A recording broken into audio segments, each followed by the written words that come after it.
Salut, alors dans cette vidéo on va parler du faux et du défaut quand tu achètes en Chine. Le faux c'est tout ce qui est contrefaçon, mais aussi les problèmes de licence, les problèmes de copyright, les problèmes enfin, contrefaçon, voilà le faux quoi. Quand t'as pas le droit de faire le produit que t'es en train de faire, mais aussi d'un problème qui est quand même beaucoup plus fréquent, parce que le faux justement on va traiter ça rapidement, c'est le défaut.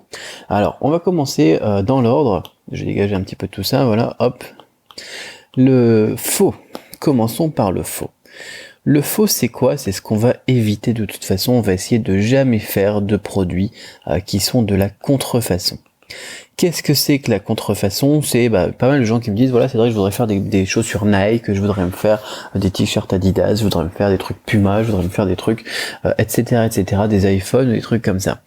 Si on veut faire ça, c'est généralement de la contrefaçon et c'est interdit tout simplement de faire ça si on n'a pas la licence. Donc la première question qu'il faut vous poser si vous voulez faire des marques comme ça, c'est est-ce que j'ai une licence, est-ce que j'ai une autorisation de la marque de revendre? Eh bien cela.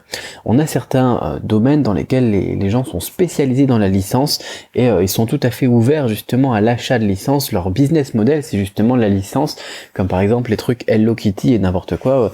Si vous voulez faire un magasin de produits Hello Kitty, vous regardez la licence Hello Kitty, vous contactez la personne et puis vous allez regarder sur internet, vous les avez, vous les contactez et puis ils vont vous dire oui dans 90-100% des cas, parce que c'est comme ça qu'ils travaillent. Ils prennent un pourcentage, ils prennent des royalties, ils font payer des frais et puis ensuite tu fais un petit peu ce que tu veux. Enfin voilà, après il y a des règles, il y a des consignes, etc. Mais tu fais un petit peu ce que tu veux, tu fais des sacs, tu fais des chaises, tu fais des meubles, tu fais des coques iPhone, etc. Hello Kitty, ça leur pose pas de problème parce que c'est une licence justement qu'on obtient assez facilement. Si tu veux être revendeur de produits de marque, comme des, je sais pas moi, ça dépend, il y a plusieurs niveaux, t'en as qui acceptent plus facilement que d'autres, mais voilà, si tu veux faire du t-shirt de sport, si c'est des petites marques, pourquoi pas, ça va pouvoir être aussi discutable, tu vas pouvoir obtenir des licences, des droits, donc de revente de produits, généralement c'est eux qui vont te fournir, ça sera pas toi qui iras les acheter en Chine par contre.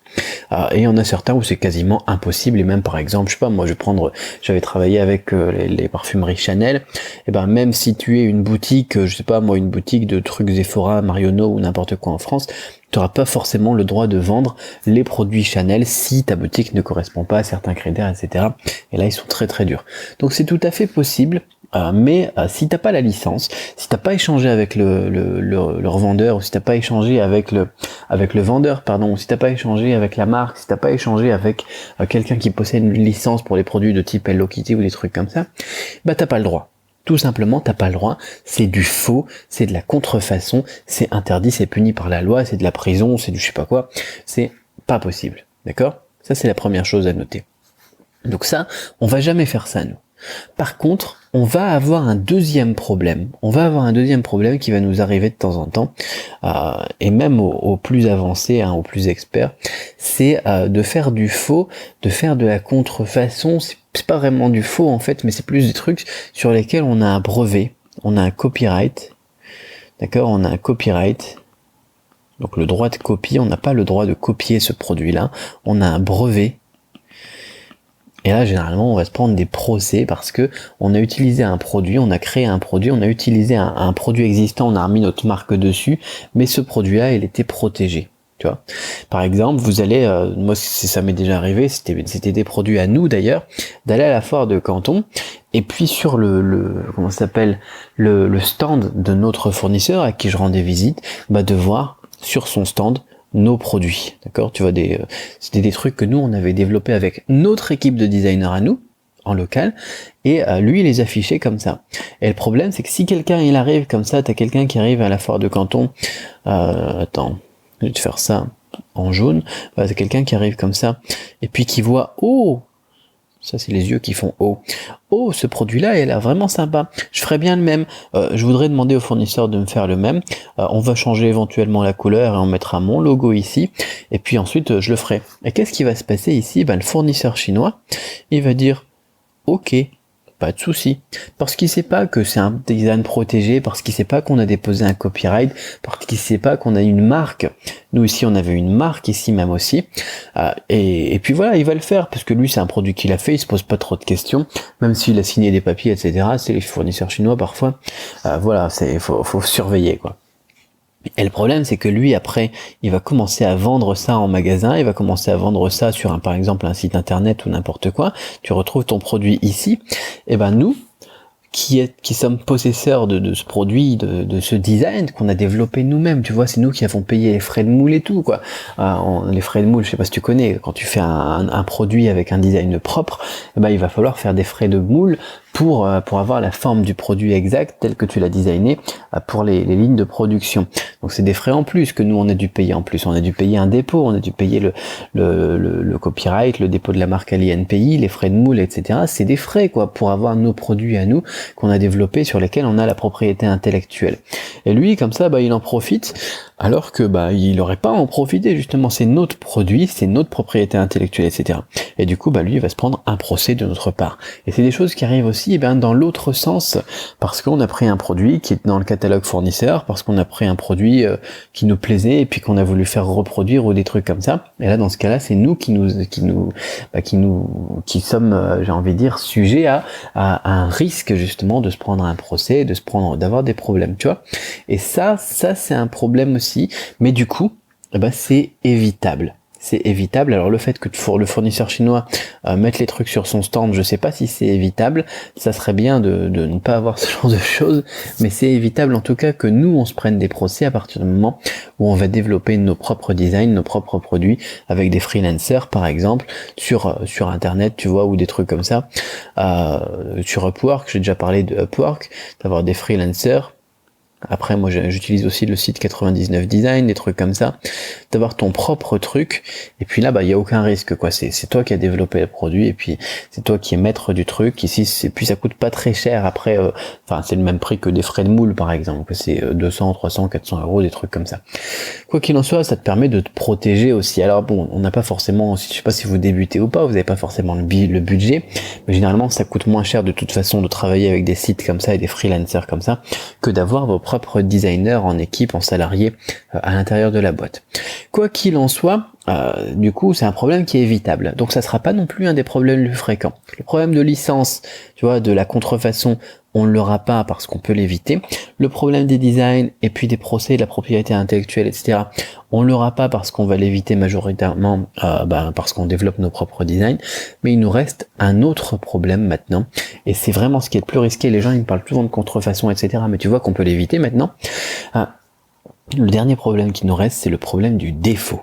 D'accord, c'est pas le faux, mais c'est le défaut. Le défaut, c'est vraiment ce qui va être le plus fréquent, le risque le plus probable qui t'arrive sur une de tes commandes à toi, tu vois.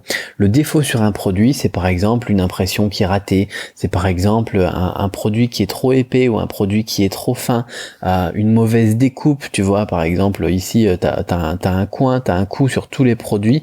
Sur tous les produits ici, il y a un coup. Le produit est foutu, quoi. Un mauvais respect du cahier des charges.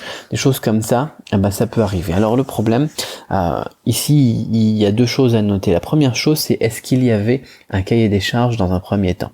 Si c'est un mauvais respect du cahier des charges, ok, généralement ça se négocie avec le fournisseur, on a des inspections, on a des bons à tirer, on a des trucs comme ça. Si tu as fait un cahier des charges, pose-toi la question, est-ce que j'ai fait un cahier des charges? Est-ce que j'ai fait un bon à tirer? Est-ce que j'ai vraiment tous ces points importants dans mon process, tu vois? Donc, est-ce que j'ai un bon à tirer que j'ai validé? Si le bon à tirer a été validé, normalement, la production qui suit, elle aura pas de défaut. Si tu as pas fait de bon à tirer, si t'as pas d'inspection en début de production, la faute, elle est un petit peu sur toi. Dans tous les cas, de toute façon, le fournisseur, généralement, s'il y a un problème, il va essayer de négocier pour que tu prennes à ta charge aussi une partie des frais. Donc, c'est pour ça qu'il faut te couvrir à la base avec un cahier des charges, avec un BAT, avec une inspection de début de production, si c'est par exemple la première fois avec laquelle tu travailles avec un fournisseur. Quoi qu'il en soit, voilà. Il faut que ton cahier des charges soit rédigé dans les règles de l'art. Il sera généralement respecté par les fournisseurs. Les BAT, généralement, une fois qu'ils sont validés, ils sont respectés. Le problème, ça vient généralement de ce qu'il y a pas dans le cahier des charges, tu vois, il y a des choses où on se dit c'était logique de toute façon, où je pensais que, parce que tout le monde fait comme ça dans ce milieu-là, je pensais qu'elle allait le faire aussi, ou des trucs comme ça. Par exemple, l'épaisseur, ici, si t'as pas précisé l'épaisseur de ton produit dans le cahier des charges, parce que tu te disais, il va prendre un truc classique, au final, parfois, le fournisseur, il va prendre la liberté de le faire de l'épaisseur qu'il le veut, et généralement, il va essayer de réduire ses coûts aussi. ce qui est logique. Donc c'est parfois un peu salaud, parfois c'est fait sans être salaud, justement sans essayer de grappiller des centimes par-ci par-là. Mais si t'as pas précisé toi dans ton cahier des charges justement des choses qui te semblaient logiques, bah du coup tu laisses libre cours à l'imagination des fournisseurs et des usines, etc. Et tu te rends compte qu'au final, la faute elle est un petit peu sur toi aussi. Et du coup là tu vas devoir aussi encaisser les sous, donc encaisser le coût et sortir des sous. Tu vas pas encaisser des sous, c'est tout le contraire, tu vois. Donc ce qu'il faut vraiment que tu fasses, c'est que tu réalises un cahier des charges le plus précis possible, que tu fasses un BAT et que tu dois mettre dans ton cahier des charges tout ce que le fournisseur doit faire, mais aussi tout ce qu'il ne doit pas faire. D'accord? Tout ce qu'il doit faire, ok? Ce qu'il faut faire, on va l'écrire dans le cahier des charges. CDC, 2 points. Ce qu'il doit faire, ce qu'il faut. Ce qu'il faut et qui te semble logique. Donc c'est-à-dire que vraiment les trucs les plus cons, les trucs de A à Z, le B à bas, tu vas lui rajouter aussi. Même si c'est son métier, etc., et que tu te dis aussi que tous les produits qu'il a dans son showroom, ils sont comme ça, dans ton cahier des charges, tu vas lui remettre. Et aussi ce qu'il faut surtout pas faire. Ce qu'il faut pas. Vraiment les choses, parfois tu te dis ok, il faudrait vraiment pas que le produit il ait ça, faudrait vraiment pas qu'on soit sur cette couleur là, faudrait vraiment pas, etc. Après encore une fois les couleurs c'est pareil, tu vois, c'est pour ça qu'on a les Pantone qui existent et les coloris, le truc là, comment ça s'appelle là, les palettes là avec les couleurs, les trucs Pantone, enfin je sais pas comment ça s'appelle, j'ai oublié. Peu importe, t'as des références de couleurs qui sont internationales et qui sont tout le monde peut se procurer justement ces références. Si tu te bases sur des trucs comme ça, forcément ça te monte un petit peu le prix parce que lui doit aussi régler ses couleurs, etc. pour être exactement à la bonne couleur. Mais le fait d'utiliser des Pantone, c'est voilà, il y a plus le droit à l'erreur, quoi. Donc tu prends plus aucun risque. Rien doit être laissé au hasard. Si on devait dire juste un truc, moi je te dirais ici, ça serait, rien laisser au hasard. Parce qu'un défaut, c'est juste horrible. Alors on va parler après des défauts et quelques anecdotes aussi, mais tu dois rien laisser au hasard. Surtout pas. Peu importe encore une fois ce qui se fait dans le milieu et ce que tu pensais, ce qui était selon toi, ce qui était logique, etc. Note tout, fais un cahier des charges, ça t'évitera un paquet de problèmes. Si tu dois produire un produit qui existe déjà, que tu as fait faire par un autre fournisseur ou que tu as récupéré ou des trucs comme ça, envoie l'échantillon que tu as sous la main au fournisseur en plus du cahier des charges pour qu'il puisse le dupliquer plus facilement et gagner aussi du temps en frais de moule et en production, quoi. J'ai envie de dire juste un gain de temps aussi parce que lui il n'a pas besoin de refaire des calculs, refaire des plans, de refaire des réglages, etc. Le DHL là il sera largement rentabilisé. Mais ensuite, voilà, tout ça, c'est des petites astuces qui vont te permettre d'éviter qu'il y ait des défauts sur tes productions. Et puis, s'il y a un défaut, encore une fois, l'important, c'est de le repérer le plus vite possible. Donc, n'oublie pas ce process d'avoir un bon à tirer avant de lancer une commande. Ça coûte un DHL, je sais, mais c'est vraiment un prix... c'est dérisoire par rapport à une commande ratée, quoi. Une commande ratée, je veux dire, voilà. Alors, petite anecdote, mais quand tu as une commande qui est ratée et que tu le vois seulement quand elle arrive, par exemple, en France, et que tu dois ensuite aller faire développer ça, faire travailler ça dans un centre d'éducation par le travail ou un truc comme ça s'appelle quoi? ESAT ou CAT ou je sais plus quoi. Et tu vois, tu dois refaire faire pièce par pièce et puis payer de la main d'œuvre française ou européenne au pire, ça va te coûter une fortune et tu vas bouffer toute ta marge. Donc autant dépenser un DHL ici, autant dépenser aussi une petite inspection en début de production si jamais voilà, c'est un fournisseur avec lequel tu n'as jamais travaillé, que c'est un produit un petit peu sensible, mais aussi l'inspection avant le FOB, c'est-à-dire une inspection de fin de production.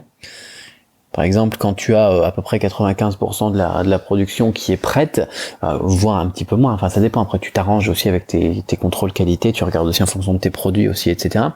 Mais tu vas payer un ou deux man day, une ou deux personnes, tu payes à la journée, ça dépend aussi de la quantité de trucs, pour faire un échantillon représentatif de produits, un certain pourcentage. Par exemple, ils vont te calculer aussi, t'es sur une commande de 50 000 pièces, ils vont dire ok, il faut qu'on en teste 123 ou des trucs comme ça. Ils ont leurs règles, ils ont leurs pourcentages, ils ont leurs statistiques, etc. Donc c'est très bien foutu. C'est leur métier, voilà. Ça va te coûter 100 € par jour, ça va te coûter 150 € par jour. Ça dépend aussi de la distance par rapport à leur bureau, etc. dans laquelle est l'usine. Enfin bon, peu importe. Je vais pas aller trop dans les détails encore une fois.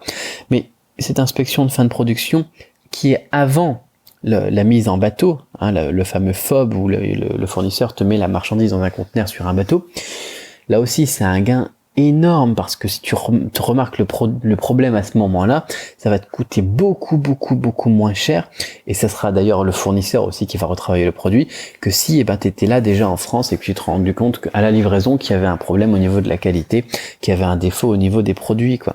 Tu vois, là le fournisseur il reprend le truc et puis c'est tout. Par contre, si c'est livré en France, tu vas pas renvoyer le conteneur et payer des milliers et des milliers de dollars pour faire un aller-retour vers le fournisseur chinois et ensuite revenir en France. C'est pas possible, ça va te coûter 10 000 dollars. 10 000 dollars, t'as plus de marge, t'as plus rien, quoi. Je sais pas ce que t'as dans ton conteneur, mais généralement, ça vaudra pas le coup de faire renvoyer en Chine, quoi. Donc voilà, il faut absolument faire attention. Le plus gros risque, c'est d'avoir un défaut sur ta production, et pour ça, il faut vraiment l'anticiper avec ce genre de choses, les BAT, les inspections, ce genre de trucs. Voilà, c'était la petite astuce du jour, parce qu'encore une fois, voilà, la contrefaçon, on va pas en faire, étant donné qu'on a compris le système de licence et que t'as pas le droit tout simplement de vendre des produits de marque si t'as pas l'accord de la marque. Ça paraît logique, mais bon, voilà, c'est du bon sens. Et le problème de tout ce qui est droit, propriété intellectuelle, brevet et compagnie, du coup, comme nous on va essayer de développer nos propres designs, là aussi on va pas trop se poser de questions, ça va pas faire trop de soucis. On posera aussi la question au fournisseur, on gardera une trace des emails, etc. pour prouver notre bonne foi si jamais il y a besoin. Si on utilise des produits existants d'un fournisseur, tu vois, par exemple, des trucs comme ça, on peut anticiper.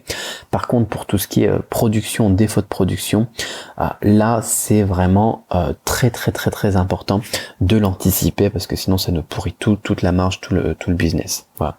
La contrefaçon, c'est de l'illégalité, donc on l'évite vraiment dans son ensemble, mais le problème des défauts de production, c'est beaucoup plus fréquent que ce que vous pensez, parce qu'il y a pas mal de gens qui font pas de BAT, qui font pas d'inspection, par exemple en début de production, quand ils ont un nouveau fournisseur. On en a quand même pas mal qui font des inspections de fin de production, c'est déjà pas mal, mais parfois c'est trop tard. Ça sera des frais à partager avec le fournisseur, parce qu'encore une fois, comme je te le dis, voilà, c'est un peu de ta faute aussi, et le fournisseur, il essaie de grappiller toujours aussi un petit peu, donc il va te demander de partager les frais, ça va te grignoter de la marge, c'est dommage, ça vaut pas le coup, quoi. Donc ne laisse rien au hasard, travaille bien ton process, et d'ailleurs si tous les process de A à Z ça t'intéresse, parce que tu te rends compte que du coup effectivement il y a beaucoup de choses auxquelles il faut faire attention, moi j'ai créé justement une formation pour t'éviter de te poser trop de questions et de te dire voilà quoi je dois faire attention, ça j'y avais pas pensé, qu'est-ce qui peut m'arriver comme problème, etc. Comment est-ce qu'on fait, quel est le process de A à Z, par où je commence, etc. Et t'as un lien dans la description de cette vidéo qui te propose une petite formation que j'ai créée, je t'invite à découvrir ça, pour apprendre ensemble, que je t'enseigne un petit peu toutes mes connaissances moi sur l'import-export, si ça t'intéresse bien évidemment. Le lien est dans la description, moi je te dis à très vite pour une autre vidéo, bye bye.